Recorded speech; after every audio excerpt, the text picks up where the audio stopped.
샬롬. 평안하셨습니까?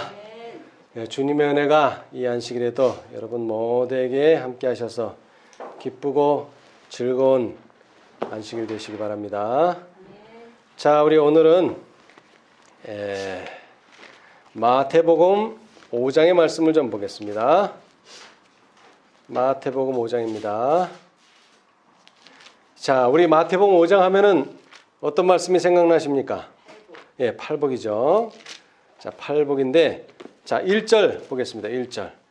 예수께서 무리를 보시고 산에 올라가 앉으시니 제자들이 나온지라. 아멘. 여러분, 예수님이 계시는 곳에 당연히 누가 있습니까? 제자들이 있는 것이 당연하죠. 자, 그런데 여기에 성경은 예수께서 무리를 보시고 산에 올라가 앉으시니 제자들이 있더라가 아니고 뭐라 그랬죠? 제자들이 나온지라. 여러분, 중풍병자도 나오고, 그 다음에 또 뭡니까? 소경들도 나오고, 그 다음에 절뚝발이도 나오는 이유가 뭡니까? 치료를 받기 위해서 나오죠. 그런데 제자들은 왜 나왔을까요? 여기 나왔다 그랬는데 산상보훈, 그 다음에 이제 산상보훈이 계속되는데요. 왜 제자들이 산상보훈을 들으려고 나왔을까요? 자, 우리 이 똑같은 내용을, 이 산상보훈에 관한 똑같은 내용을 누가복음에서 한번 보겠습니다. 누가복음에도 기록을 했는데 조금 다르게 누가는 기록을 했어요. 그래서 그 상황을 좀 보겠습니다. 누가복음 6장 12절. 이때에 예수께서 기도하시러 산으로 가사 밤이 맞도록 하나님께 기도하시고 밝음에 그 제자들을 부르사 그 중에서 12를 택하여 사도라 칭하셨으니. 자, 우리는 마태복음 5장은 바로 어떻게 시작합니까? 무리가 나오고요. 그 다음에 제자들이 나온다. 그 다음에는 산상보훈인데, 이 누가는 좀 더 앞부분, 그리고 좀 더 자세히 말합니다. 예수님께서 산으로 가시기 전에 어떤 일이 있었느냐면, 예수께서 기도하러 산에 가서 밤이 맞도록 하나님께 기도하셨어요. 자, 그 다음에는 어떻게 하셨습니까? 날이 밝으니까 그 제자들을 부르셔서 그 중에서 12를 택하여 뭐라고요? 사도라. 우리가 말하는 12제자입니다. 사도라 칭하셨는데 여기 쭉 이름들이 쭉 나와요. 그 다음에 16절 및 야고보의 아들 유다와 및 예수를 파는 자가 될 유다라. 자, 그 다음에 17절에 예수께서 저희와 함께 내려오사 평지에 서니. 자, 아까 산에 가셨어요. 왜 산에 가셨죠? 기도하러. 그 다음에 그 산에서 기도하신 다음에 제자들을 부르시고 그 중에서 12를 택하시고 사도라고 칭하셨어요. 그 다음에는 산에서 내려오십니다. 그 다음에 평지에 섰는데 그 제자의 허다한 무리와 또 예수의 말씀도 듣고 병 고침을 얻으려고 유대 사방과 예루살렘과 및 두로와 시돈의 해안으로부터 온 많은 백성도 있더라. 그리고 나서 20절 예수께서 눈을 들어 누구를 보시고? 제자들을 보시고 가라사대 뭐라고요? 가난한 자는 복이 있나니. 마태는 뭐라고 얘기했죠? 더 정확하게 심령이 가난한 자는 복이 있나니. 이제 뭐가 시작됩니까? 팔복이 시작됩니다. 자, 그런데 여기서 이제 중요하게 봐야 될 것은 마태는 제자들이 나온지라 라고 그냥 바로 팔복이 나오는데 20절에 누가복음 6장 20절에 누가는 더 자세하게 예수께서 눈을 들어 누구를 보십니까 지금? 제자들을 보고 말씀하시는 게 뭐라고요? 팔복이라는 것입니다. 자, 팔복은 누구한테 말씀하시는 거라고요? 제자들을 보시고. 자, 그래서 우리 시대의 소망을 보겠습니다. 시대의 소망 찾지는 않겠습니다. 298페이지 보시면 산상수는 특별히 제자들을 위하여 주신 말씀이지만 무리들이 듣는 데서 말씀하셨다. 한번 찾아볼까요? 자, 시대의 소망 298페이지. 자, 산상수훈은 누구를 위한 말씀이라고요? 특별히? 제자들. 제자들이라는 것입니다. 제자들. 자, 그런데 제자들에게 왜 말씀하셨을까요? 왜? 여러분, 여기 예수님 말씀 치고 제자들이 듣지 말아야 될 말씀이 있습니까? 없죠. 다 제자들이 들어야 될 말이에요. 무리들도 들어야 되지만 백성들도 들어야 되지만 예수님이 하신 말씀은 제자들이 다 들어야 돼요. 그런데 오늘 하신 말씀, 특별히 산상수훈에서 하신 말씀이 특별히 제자들에게 주신 말씀인데 그 이유가 뭡니까? 이제 이 사람들은 평신도가 아니에요. 이제 뭐예요? 이제 사도예요. 12사도. 그러면 사도 임명식에서 주는 말씀은 특별히 누구에게 해당되는 말씀이죠? 사도들에게.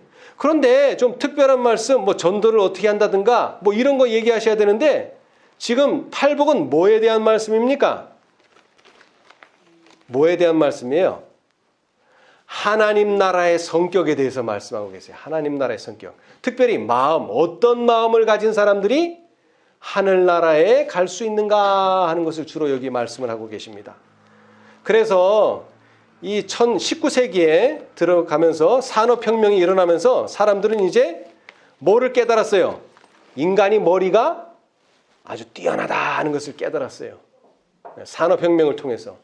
전에는 다 뭐로 다녔습니까? 걸어 다녔어요. 근데 산업혁명이 나면서 뭐를 가지게 됐어요? 차를 가지게 됐어요. 그러면서 엄청난 발전을 이루게 됐어요. 전에는 뭐 하루에 한 개씩 만들던 것을 지금은 뭐예요? 산업혁명이 일어나면서 발전기도 만들고 그 다음에 이런 원동력을 만들면서 뭐 다량으로 만드는 엄청난 계기가 된 것입니다. 그래서 인간들은 다 어떻게 생각했어요? 이야, 우리 인간들이 머리가 참 좋구나. 그러면서 뭐를 비판하기 시작했느냐면 성경을 비판하기 시작했어요. 이제 성경은 이래서 안 돼, 저래서 안 돼, 저래서 안 되고 이래서 안 돼. 그런데 유일하게 그 비평가들이 추천하는 말씀이 있는데 그것은 바로 팔복입니다. 이 팔복만큼은 그들도 비평할 게 없어요. 이건 너무나 좋은 말씀이고 이것은 추천하는 말씀입니다. 그런데 그 팔복은 누구를 위해서 주어진 말씀이라고요? 사도들에게 주신 말씀이다. 그런데 그 팔복을 보시면 알겠지만 다 마음에 관한 것입니다. 심령에 관한 것입니다. 자, 그래서 우리 시대의 소망 299페이지 보면 왜 예수님께서 이런 말씀을 하셔야만 했는가 그 배경 설명이 좀 나오는데요. 그리스도께서는 자, 우리 구속의 역사 715페이지 왼쪽 단 맨 밑에 보시면 그리스도께서는 세속적으로 위대하게 된다는 희망을 꺾으셨다. 여러분, 이게 무슨 뜻입니까? 예수님이 병자를 낫고 이적을 행할 때마다 사람의 수가 늘어납니까? 줄어듭니까? 점점 늘어납니다. 그러면서 예수님은 자신이 뭐라고 얘기하십니까?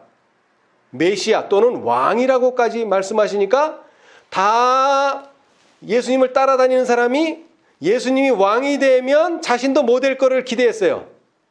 높은 신하가 될 것을 기대하고 예수님을 쫓아다녔어요. 세속적으로.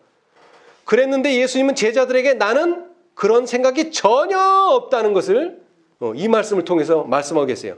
그리스도께서는 세속적으로 위대하게 된다는 희망을 꺾으셨다. 그분께서는 산상수훈을 통하여 거짓 교육으로 말미암아 초래된 결과를 회복하고 당신의 나라와 자신의 품성에 대한 올바른 개념을 듣는 무리들에게 주고자 하셨다. 아멘.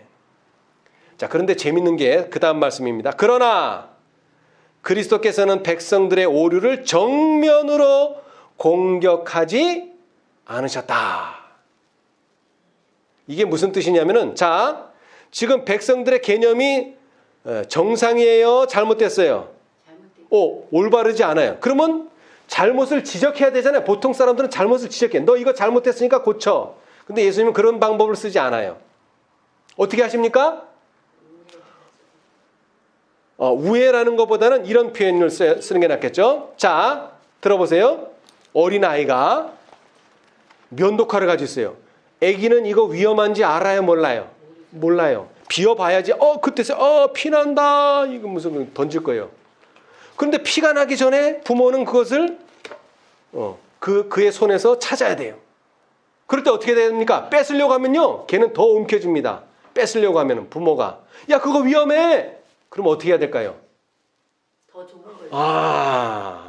사탕이나 장난감 더 좋은 것을 주고 그것을 놓고 이것을 집게 만드는 거예요. 더 좋은 것을 택하게 하는 것입니다. 네. 자, 그 밑에 읽어보면 나와 이제 그분께서는 죄로 말미암아 생긴 세상의 불행을 보았지만 그 비참한 실상을 그들 앞에 생생하게 묘사하지는 않으셨다. 그분께서는 그들이 알고 있었던 것보다 어떤 것? 훨씬 더 좋은 것에 대하여 가르치셨다. 그러면 뭐를 놓는 거예요 이제?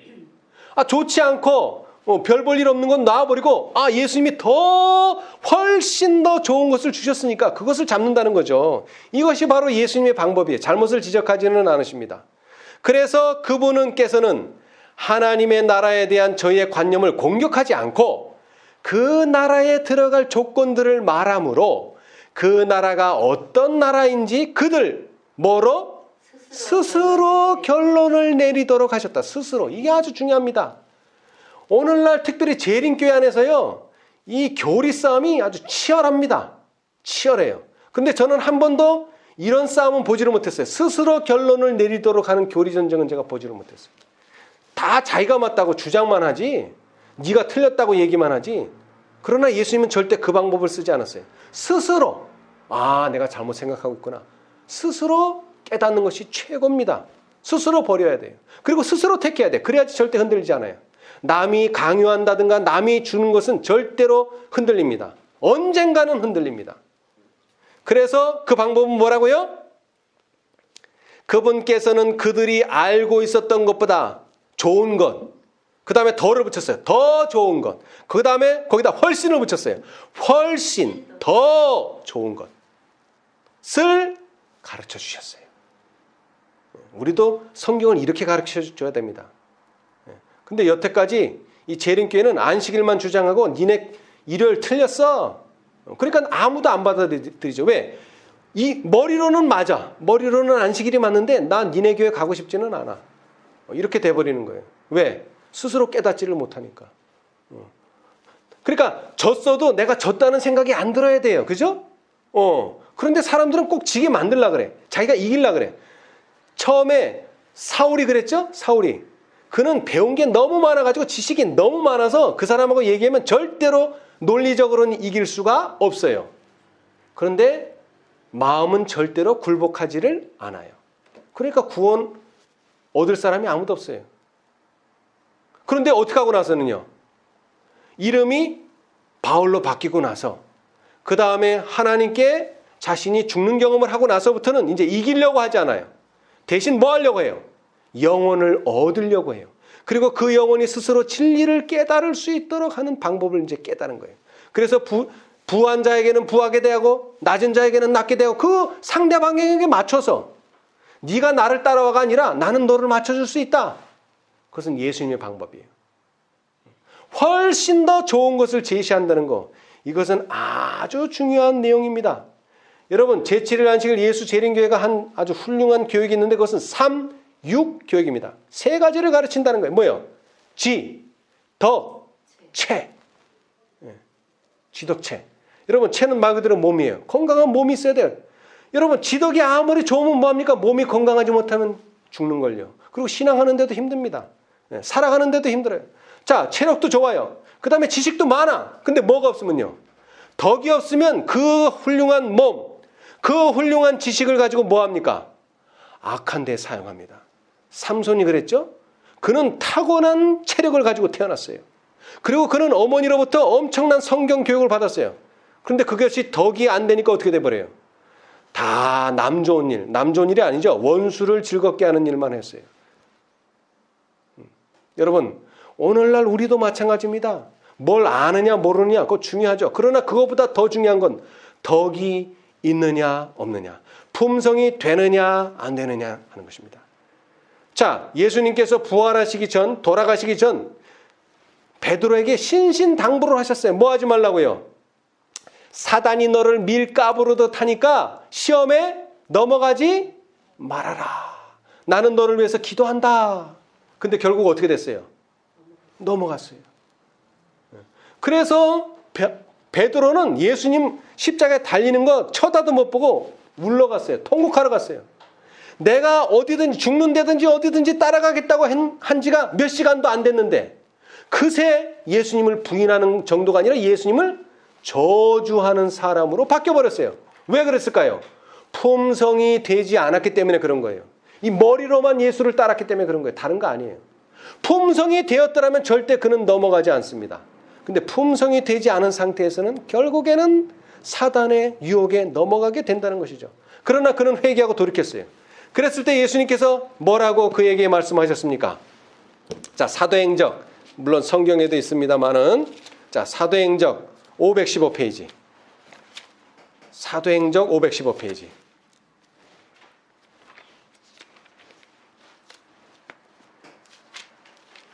오늘 특별히 저는 재림을 기다리는 모든 분들에게 드리고 싶습니다. 사도행적 515페이지. 자, 거기 구속의 역사 1343페이지 왼쪽 단 위에서 첫 번째. 그리스도께서는 베드로에게 몇 가지를 요구하셨다고요? 단 하나의 봉사의 조건. 그게 뭡니까? 내가 나를 사랑하느냐를 언급하셨다. 이것이 무슨 자격이라고요? 필수 자격이다. 이거 없으면 다른 거는 아무 소용없어요. 뭐 얼마나 아느냐, 가진 것이 얼마나 있느냐. 이 뒤에 가면 설명이 나와요. 비록 베드로가 다른 모든 자격을 구비하고 있다 할지라도 그리스도에 대한 사랑이 없다면 그가 하나님의 양떼를 치는 충성스러운 목자가 될 수 없었을 것이다. 여러분, 그러니까 제자되는 가장 기초가 뭡니까? 가장 뿌리가 뭐예요? 내가 나를 사랑하느냐. 자, 이제 그 위에는 뭐를 놔야 돼? 이제 지식도 있어야 됩니다. 그 다음에 자비심도 있어야 돼요. 웅변도 있어야 돼요. 열심도 있어야 돼요. 그 다음에 이 모든 것은 선한 사업의 기묘한 요소이긴 하지만 마음 가운데 그리스도에 대한 사랑이 없다면 그리스도 교회의 목사의 사업은 뭐다? 실패. 이건 실패입니다. 이건 실패. 아무리 지식 많고 아무리 자비심 많고 아무리 말 잘하고 그 다음에 열심히 있어도 뭐 없으면 그리스도에 대한 사랑이 없으면 아무런 쓸모가 없다. 이것은 유일한 자격이며 필수 자격입니다, 여러분. 자, 이제 이것을 생각하면서 자, 봅시다. 산상본 77페이지. 자, 유대인들은 다 자신들이 예수를 사랑하는 줄 알아요. 사랑한다고 생각했어요. 자, 그런데 시험이 올 때 그들은 어떻게 됐습니까? 다 넘어졌죠. 자, 우리 77페이지. 산상본 77페이지.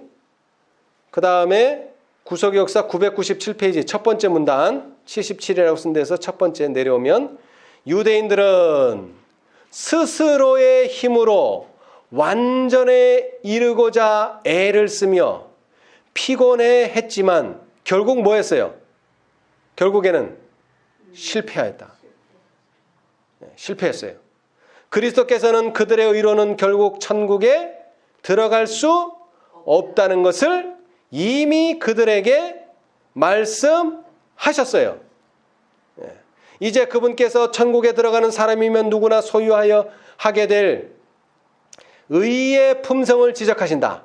산상에서의 설교를 통하여 그분은 의의 결과를 설명하시고 지금은 또 한 문장으로 다음과 같이 의의 근원과 그 성격을 지적하신다. 한 문장 뭐예요? 하나님의 완전하신과 같이 뭐하라? 완전하라. 한 문장으로 말하자면 그거예요. 산상보훈을 한 문장으로 말하자면 하나님의 완전하신과 같이 완전하라.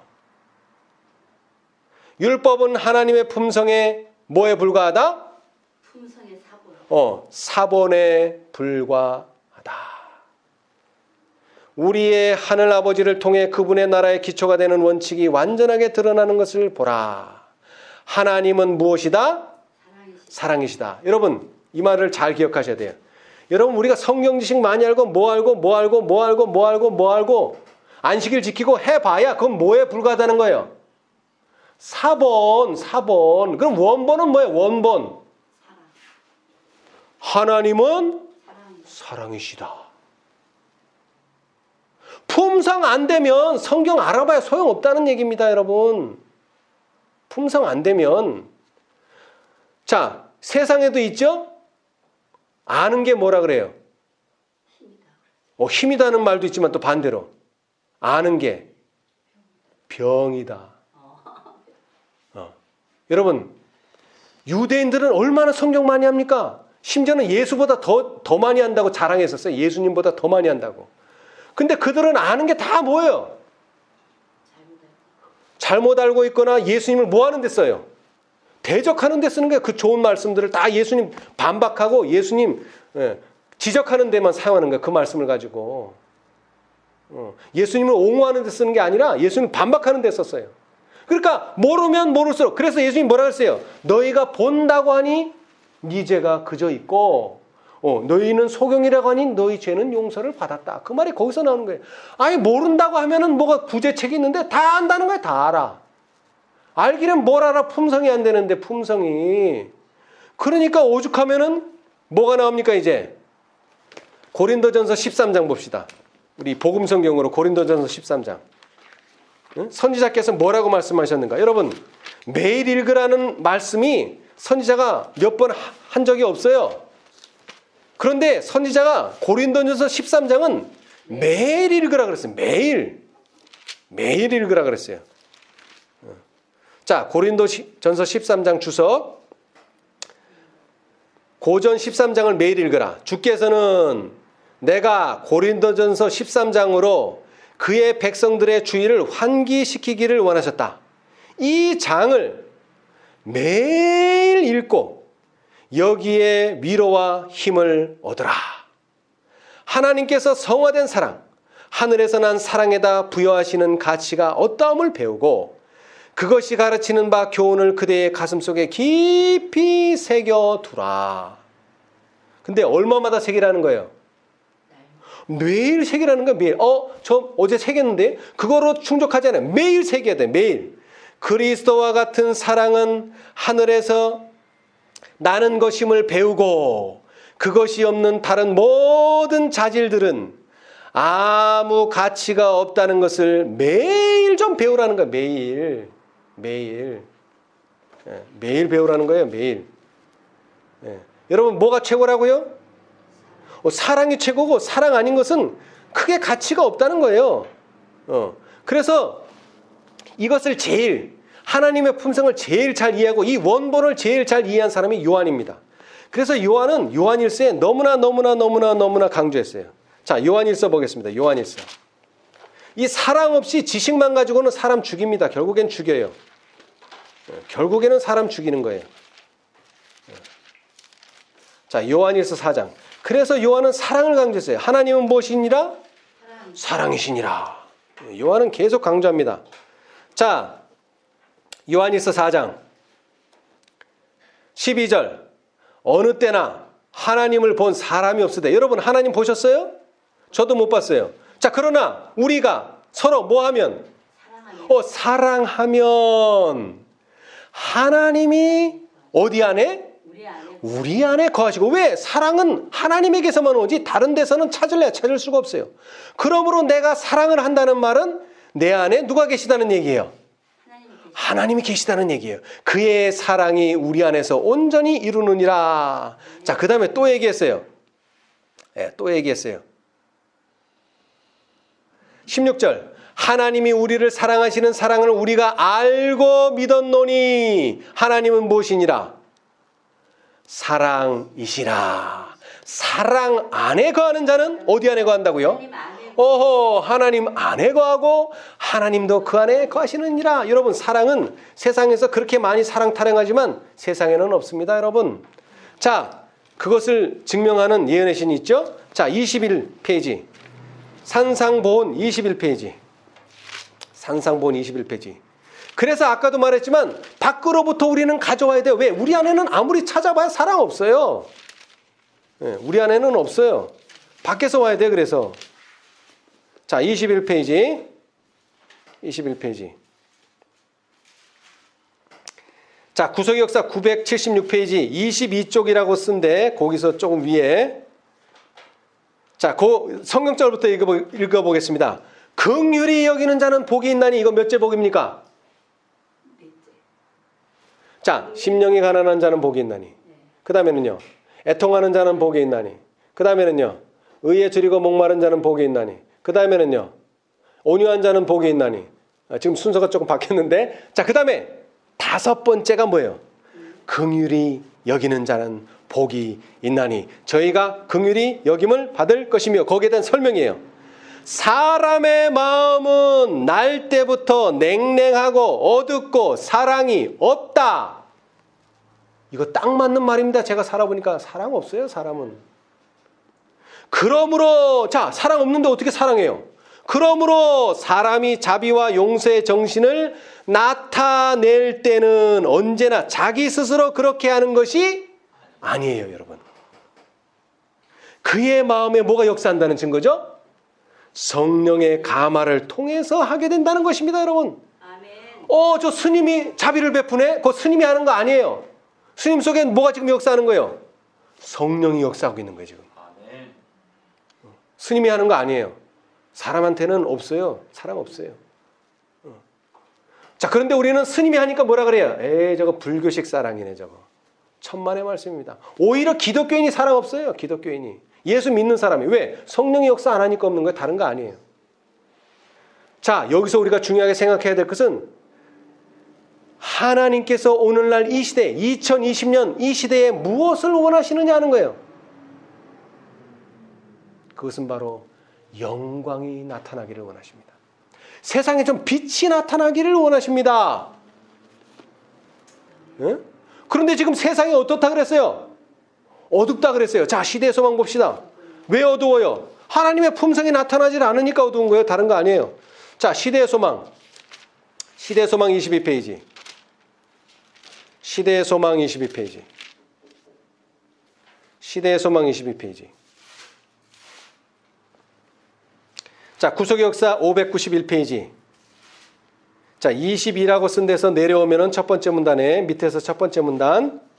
세상은 하나님에 대한 오해로 어떻게 됐다 그래요? 어두워졌다. 음울한 그늘이 밝아지고 세상이 하나님께로 돌아가도록 하기 위해서는 어떻게 해야 된대요?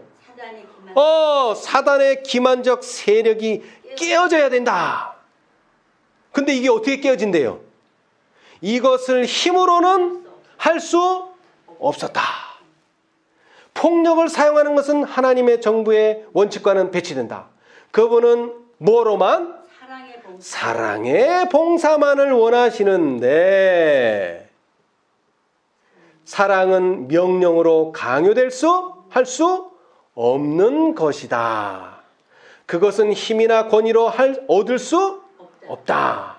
자, 여기서 이제 훌륭한 말씀 나오죠. 명언. 사랑은 오직 사랑으로만 일깨워진다. 아멘. 하나님을 뭐 하게 되면? 알게 되면 그분을 사랑하게 될 것이다. 그 말이 무슨 뜻이냐? 그분의 품성은 사단의 품성과 뭐 돼요? 대조되어 드러나야 한다. 그렇게 대조되어 드러나야지만 뭐가 깨져요? 사단의 기만적인 세력이 깨져요. 그거 품성 안 드러나면 절대로 사단의 세력 안 깨집니다. 그러니까 계시록 18장의 사건이 안 일어나면 사단의 세력은 안 깨져요. 그래서 오늘날 하나님께서 사단의 세력을 무찌르기 위해서 어떻게 하신다는 거예요? 품성을 드러내신다는 거죠. 온 우주에서 오직 한 분만이 이 일을 하실 수 있다. 하나님의 사랑의 높이와 깊이를 아시는 그분만이 그것을 드러내실 수 있었다. 그분이 누구예요? 예수님. 예수님. 세상의 어두운 밤에 무엇가 떠올라서? 의로운 해가 떠올라서 무엇을요? 치료하는 광선을 바라지 않으면 안 되었다. 이거 지금 어디서 읽은 내용이에요? 치료하는 광선. 기억절 읽었잖아요. 어디서 읽었어요? 말라기. 자, 말라기로 가봅시다. 말라기서. 예, 말라기 4장에서 기억절로 읽었던 말씀이에요. 자, 이제 빛이 필요한 거예요, 우리한테. 이 세상은 지금 어두워요. 하나님의 품성이 완전히 오해를 당하고 있어요, 지금. 그거를 풀어줘야 돼요. 그것을 드러내야 돼요, 세상 앞에. 자, 4장 1절. 만군의 여호와가 이르노라. 보라, 극렬한 풀무불 같은 날이 이르리니. 이거 왔어요, 안 왔어요? 아직 안 왔어요. 그러나 분명히 옵니다. 교만한 자와 악을 행하는 자는 다 초계 같을 것이며 그 이르는 날이 그들을 살라. 무엇까지요? 그 뿌리와 가지를 남기지 아니할 것이라. 이것은 영원한 심판입니다. 이제 이거 있으면, 이 심판이 있은다면 사단의 존재 자체가 없어져요. 이제 이 우주로부터 죄악이라고 하는 것 자체가 사라져 버려요. 근데 그렇게 되려면 이제 뭐가 필요해요? 2절. 내 이름을 경외하는 너희에게는 뭐가 떠올라? 의로운 해가 떠올라. 뭐 하는 광선을 바라리니? 치료하는 광선을 바라리니. 이 일이 있어야지만 그 일이 있는다는 거예요. 왜? 사단과 예수님의 품성의 대조가 일어나야 되는데 지금 대조가 안 일어나고 있는 거예요. 지금 하나님의 품성이 안 나타나서, 의로운 해가 안 떠올라서, 치료하는 광선이 바라지를 않아서. 근데 어떻게 그 광선이 뜨고 어떻게 의로운 해가 떠오릅니까?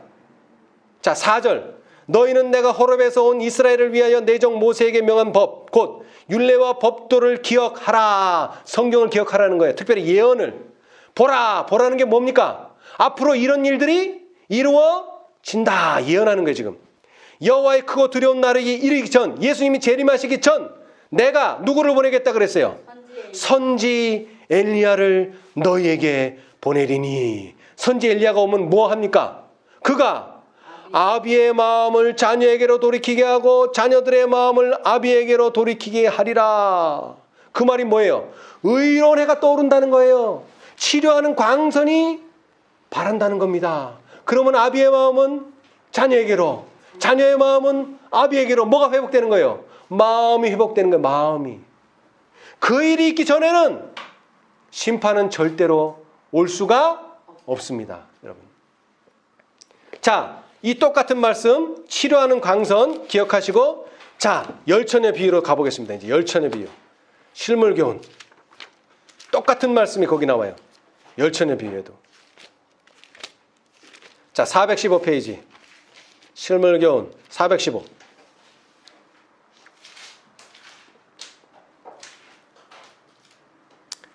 자, 1172페이지. 1172. 왼쪽 단 맨 밑에 415라고 쓴 데서 두 번째 문단. 이 세상을 덮고 있는 어두움은 하나님께 대한 오해의 어두움이다. 사람들은 하나님의 품성에 대한 지식을 잃어버리고 있다. 여러분, 지식을 잃어버렸는데 그게 무슨 성경 몇 장 몇 절에 뭐가 있다 그런 지식 아니에요. 무슨 지식? 하나님의 품성에 대한 지식을 잃어버렸단 말이에요. 품성에 대한 지식. 하나님의 품성은 잘못 이해되고 그릇 해석되고 있다. 이러한 때에 여호와께서 주신 기별이 전해져야 된다. 여기 분명히 말합니다. 이러한 때에 뭐가 전해져야 된다? 기별이 전해져야 된다 그랬어요. 이 기별은 광범위한 감화력과 구원의 능력을 가지고 있다. 하나님의 품성이 널리 알려지게 해야 된다. 뭐 가지고? 이 기별 가지고. 이 어두운 세상에 하나님의 영광의 빛, 곧 그분의 인자와 긍휼과 진리의 빛을 비춰주어야 한다. 뭘 가지고? 이 기별 가지고. 그 기별이 뭡니까? 그 기별이 바로 세천사의 기별입니다. 자, 다시 얘기합니다. 이 기별은 누가 가져옵니까? 말라기 4장에 의하면 선지 엘리야가 가져온다 그랬죠? 자, 이제 그걸 기억하시면서, 자, 초기 문집 259페이지. 초기 문집 259페이지. 자, 이 기별은 엘리야가 가져옵니다, 여러분. 분명히. 예. 엘리야가 온다 그랬으니까 엘리야가 가져와야 하고요. 예. 자, 259페이지. 자, 거기 259라고 쓴데 위에 보니까 제목이 뭡니까? 견고한 토대죠. 견고한 토대. 예, 견고한 토대. 자, 쭉 내려와서, 이거 다 읽으면 좋습니다만은 쭉 내려와서 밑에서 첫 번째 문단. 나는 그리스도의 초림을 외치는 일에 눈을 돌렸다. 엘리야의 심령과 능력으로 예수의 길을 예비하기 위하여 요한이 보냄을 받았다. 자, 실제로는 누가 왔어요? 실제로는 요한이 왔어요. 그런데 성경은 누가 온다 그랬어요? 엘리야가 온다 그랬어요. 엘리야가. 그러니까 요한이 엘리야의 역할을 하는 거예요. 요한의 증거를 거절한 자들은 예수의 가르침에도 유익을 얻지 못했다. 그분의 오심을 예언하는 기별을 반대함으로써 그들은 그분이 메시아라는 강력한 증거를 받아들일 수 없는 처지에 놓이고 말았다. 요한의 기별을 거절한 자들을 계속 충동하여 더 나아가서는 그리스도를 거절하고 십자가에 못 박도록 이끌었다. 그렇게 함으로써 그들은 하늘 성소로 들어갈 길을 자기들에게 가르쳐줄 오순절날의 축복을 받을 수 없는 입장에 놓이게 입장을 자취했던 것이다. 그렇죠? 예.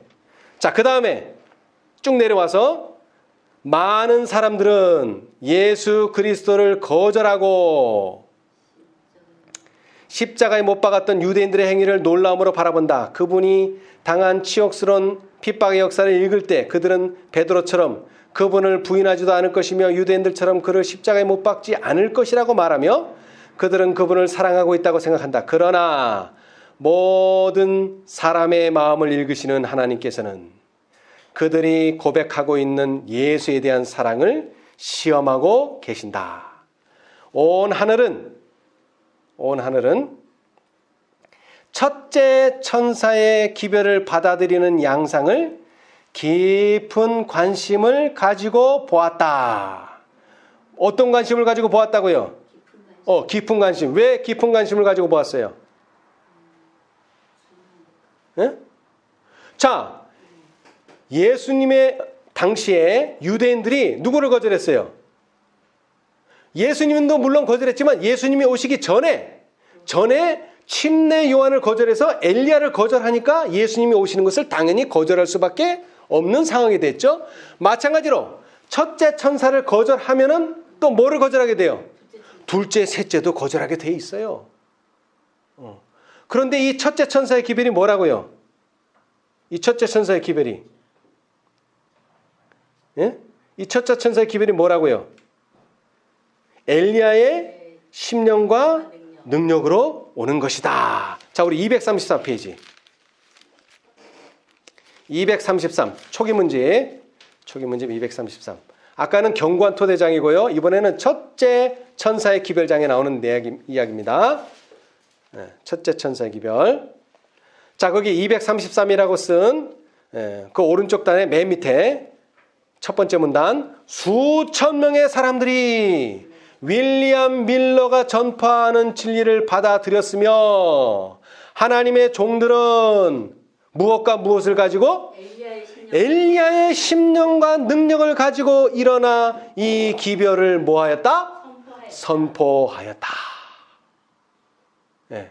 엘리야의 심령과 능력으로. 그것이 첫째 천사의 기별입니다. 그런데 이것은 첫째 천사의 기별로 끝나는 게 아니에요. 이것은 뭐 돼 있어요? 첫째는 둘째하고 연결되어 있고 둘째는 셋째하고 연결되어 있어서 이것을 뭐라고 불러요? 세 개를 합쳐서 삼중 기별이다. 이 첫째만 홀로 떠날 수가 없어요. 둘째만 따로 있는 게 아니에요. 셋째만 따로 있는 게 아니에요. 이 세 개는 항상 뭐예요? 연합되어 있어요. 삼중 기별이에요. 그러니까 첫째가 엘리야의 심령과 능력을 가지고 왔다면 둘째도 가지고 오고 셋째도 가져와서 다시 말하면 세 천사의 기별 전체가 다 뭐예요? 엘리야의 심령과 능력을 가지고 온 것이에요. 그러면 그것은 뭘 만듭니까? 인을 만들어야죠. 세 천사의 기별이니까. 그러면 인이 뭐예요? 인이 뭡니까? 네. 하나님의 인이 뭐예요? 자, 우리 계시록. 이번엔 계시록으로 가세요. 자, 계시록 7장 2절로 3절 주석. 자, 복음 성경에만 있습니다. 화이트인 성경 주석. 계시록 7장 2절로 3절 주석. 저기 오른쪽 단 맨 밑에 보시면 그리스도와 같은 품성이라고 되어 있죠? 그리스도와 같은 품성. 오른쪽 단, 지금 왼쪽 페이지는 다 성경 주석인데, 화이트 주석인데, 그 오른쪽 단 맨 밑에, 그죠? 그리스도와 같은 품성. 자, 잘 들으세요. 살아계신 하나님의 이는 그리스도와 같은 무엇을? 품성을 지닌 사람들에게만 지킬 것이다. 근데 세천사 기별 하는 일이 뭐예요? 인치는 기별이에요. 다른 거 아니에요. 인치는 기별. 그러면 뭐를 만들어야 돼요? 인침 받으려면. 품성을 만들어야지. 품성 안 만들면 인 못 받아요. 왜? 인은 품성에 찍히기 때문에 그렇습니다. 그러면 뭐가 중요해요, 이제?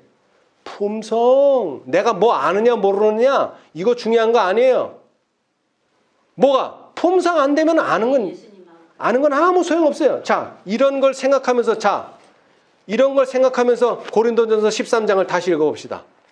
고린도전서 13장. 이거 매일 읽으라 그랬는데 자, 고린도전서 13장.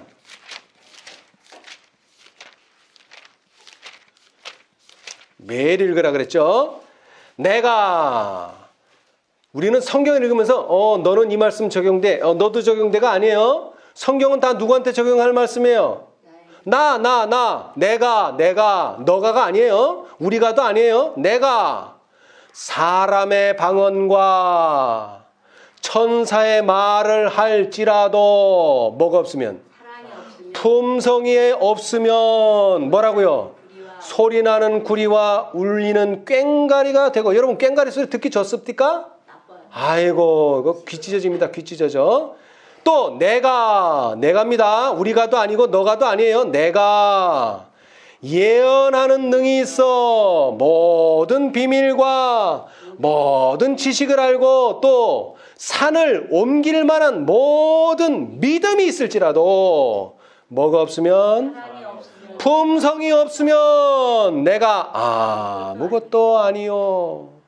또 우리가 너가도 아니고 내게 있는 모든 것으로 구제하고 또 내 몸을 불사르게 내어 줄지라도 뭐가 없으면?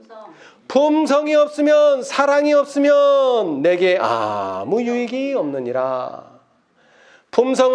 사랑은 오래 참고, 품성은 온유하며, 투기하는 자가 되지 아니하며, 품성은 자랑하지 아니하며, 교만하지 아니하며, 무례히 행치 아니하며, 자기의 유익을 구치 아니하며, 성내지 아니하며, 악한 것을 생각지 아니하며, 불의를 기뻐하지 아니하며, 진리와 함께 기뻐하고, 모든 것을 참으며, 모든 것을 믿으며, 모든 것을 바라며, 모든 것을 견디느니라. 자, 그 다음 잘 들으세요. 이거 결론입니다. 품성은 언제까지든지 떨어지지 아니하나. 무엇을 패하고? 예언도 패하고, 방언도 그치고, 심지어는 뭐까지? 지식도 패하느니라. 여러분, 제가 오늘 이거를 공부하면서 아주 깜짝 놀랐어요. 자, 사랑은 언제까지든지 뭐 하지 않는다 그랬죠? 떨어지지 않는다. 품성은 언제까지든지 떨어지지 않는다 그랬는데, 여러분, 계시록 14장에 무너진 게 뭐예요? 큰 성 바벨론. 계시록 18장에 무너진 게 뭐예요? 큰 성 바벨론이죠? 거기는 뭐라고 써 있어요? 무너졌도다. 핍토. 근데 그 똑같은 원어가 여기에 써 있어요. 사랑은 언제든지 무너지지 아니하나. 핍토. 바벨론도 망하고 큰 성도 망하고 큰 성도 무너지지만 뭐는요? 사랑은 품성은 언제까지든지 무너지거나 멸망하지 않습니다, 여러분. 품성은 그렇습니다. 그래서 거기다 인을 치는 거예요. 요동하지 않기 때문에 인을 치는 거예요. 흔들리거나 그 다음에 요동하는 것에는 절대 인을 치지 않습니다. 자, 그런데 왜 제가 이것을 강조하느냐? 넷째 천사가 왜 왔어요? 셋째 천사에게 무엇을 주려고요? 힘과 능력을 주려고 왔어요. 또 읽어봅시다. 이거 중요하니까 반복해야 돼요. 우리는 계속 반복. 277페이지. 초기 문제비 277페이지. 넷째 천사. 힘센 천사가 왜 왔어요? 셋째 천사를 돕기 위해서. 어떻게? 능력과 힘을 주기 위해서. 자, 나는 천사들이 큰 해침, 277 큰 해침장. 나는 천사들이 하늘에서 왔다 갔다 하며 어떤 중요한 사건을 위해 준비하느라고 하늘과 땅 사이를 바쁘게 오르내리는 것을 보았다. 그때 나는 다른 힘센 천사가, 계시록 18장에 힘센 천사가 명령을 받고 셋째 천사와 연합하여 그의 기별에 무엇과 무엇을? 능력과 힘. 아까 요한복음에는 하나님의 자녀가 되는 뭐를? 권세를 주셨으니, 다시 말하면 이 힘과 능력을 뭐 하는 데 쓰는 거예요? 품성을 이루는 데 쓰는 겁니다. 품성. 인을 막기 위해서. 그 품성을 이루기 위해서 넷째 천사가 도와주기 위해서 왔다는 거예요. 지상에서 내려왔다는 거예요. 근데 이걸로 또 돼요, 안 돼요? 안 되니까 또 뭐가 와요? 또 다섯째가 오는 거예요. 자, 맨 밑에 천사들이 그 힘센 천사.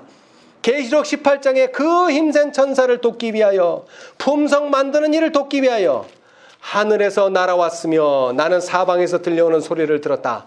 내 백성아, 거기서 나와 그의 죄에 참여하지 말고 그의 받을 재앙들을 받지 말라. 그 죄는 하늘에 사무쳤으니 하나님은 그의 불의한 일을 기억하신지라.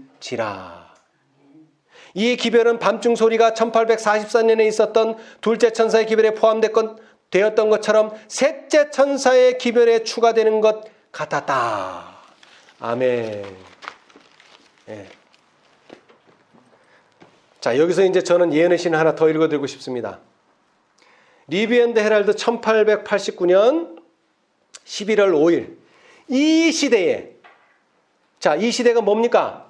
지금 우리가 사는 이 시대에 2020년에 가장 결정적인, 근데 여기서는 1889년에 썼으니까 1889년 11월 5일 이 시대에, 그 시대에 가장 결정적인 중대한 질문은 누가 여호와의 편에 있는가? 누가 이 세상의 진리의 기별을 전하기 위하여 계시록 18장 천사와 연합할 것인가? 누가 그의 영광으로 환하게 할 빛을 받아들일 것인가 이다. 왜 이게 중요해요? 이 천사를 받아들이지 않거나 이 천사와 연합하지 않으면 뭐가 안 만들어져요? 품성이 만들어지지 않습니다, 여러분. 그러면 뭐가 안 돼요? 인을 받을 수가 없어요. 분명히 선지 엘리야를 엘리야의 심령과 능력으로 온다는데 그가 와서 하는 일이 뭐냐? 뭘 가르쳐주는 게 아니에요. 품성을 제시하는 겁니다, 여러분. 자, 요한복음에 보면, 요한복음이 아니라 고린도전서를 봅시다, 여러분. 고린도전서. 아주 사도 바울이 강력한 말씀을 하셨어요. 고린도전서 4장. 고린도전서 4장 20절. 하나님의 나라는 뭐에 있지 아니하고? 말에 있지 아니하고 오직 어디에? 능력에 있느니라. 있음이라. 이 능력, 여기서 말하는 능력이 뭐예요? 품성 없이 뭐를 알고 모르고 이거 가지고는 하나님 사업 안 끝납니다. 2000년이 지나도 안 끝납니다. 3000년이 지나도 안 끝납니다, 여러분. 그러나 뭐가 나타나면요? 품성이 나타나면, 빛이 나타나면, 하나님의 영광이 나타나면 금세 끝납니다. 왜? 사단의 권세는 하나님의 영광으로 깨뜨릴 수 있기 때문에, 하나님의 품성으로 깨뜨릴 수 있기 때문에. 네. 자, 마지막으로 이 말씀만 읽고 마치겠습니다.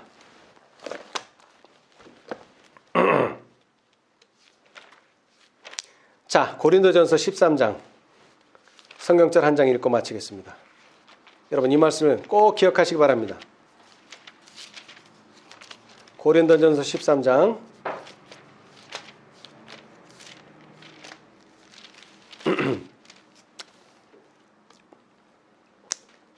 8절 사랑은 품성은 언제까지든지 떨어지지 아니하나 무너지지 아니하나 예언도 패하고 방언도 그치고 지식도 패하리라. 아멘. 아멘. 이 놀라운 특권에 동참하는 저와 여러분이 되시기를 간절히 바라면서 말씀 마치겠습니다. 아멘. 감사합니다. 하늘에 계시는 감사하신 저희들의 아버지, 주님의 귀한 은혜 가운데 엘리야의 심령과 능력으로 윌리엄 밀러를 통해서 재림 기별을 우리에게 전해 주셨사오니 참으로 감사합니다. 이 첫째 천사의 기별로 말미암아 우리가 우리 주님을 맞이할 준비를 할 수 있게 되었사오니 참으로 감사합니다. 그러나 주님께서 더디 오심으로 인하여 우리의 믿음이 연약해지고 식어갈 때가 너무나 많습니다. 그리하여 우리 주님께서 둘째와 셋째까지 보내주셨사오니 참으로 감사합니다. 이제 이 세 천사의 기별을 통하여 완전한 하나님의 품성을 형성하고 그 품성 위에 당신의 인을 찍으실 수 있도록 허락하셨사오니 감사합니다. 그러나 주님, 아직도 주님께서 오시지 않으므로 다시 힘과 능력을 주는 넷째 천사를 보내주셨사오니 감사합니다. 주님이시여, 우리가 넷째 천사와 협력할 수 있도록 도와주시옵소서. 그러나 시간은 더 흘러서 이제 넷째 천사를 돕기 위한 천사들을 다시 보내주셨사오니 참으로 감사합니다. 이 천사들과 협력함으로 말미암아 하나님의 품성을 우리 마음속에서 완성하시겠다는 당신의 약속이 이루어지게 하여 주시옵소서. 우리 주님께서 값없는 선물로 당신의 품성을 허락해 주셨사오니 감사합니다. 믿음으로 이 선물을 받아들이는 우리 모두가 되도록 도와주시옵소서. 내가 무엇이든지 다 할 수 있겠지만 그러나 사랑이 없으면 아무것도 아니라고 말씀하셨습니다. 우리가 예수님의 품성을 드러내지 못한다면 우리가 가지고 있는 모든 것들은 아무것도 아닙니다. 주님, 우리가 하나님의 사랑을 드러낼 수 있도록 축복하여 주시옵소서. 우리 주님의 품성이 우리 속에서 재현될 수 있도록 은혜 베풀어 주시옵소서. 그러기 위하여 계시록 18장 천사들과 연합하는 우리의 믿음들 되게 하여 주시옵소서. 그리고 곧 오실 우리 주님을 맞이할 수 있도록 우리가 다 협력하여 선을 이루는 당신의 자녀들 되도록 허락하여 주시옵소서. 이 모든 일에 은혜 베풀어 주시기를 예수님의 이름으로 기도드리옵나이다. 아멘.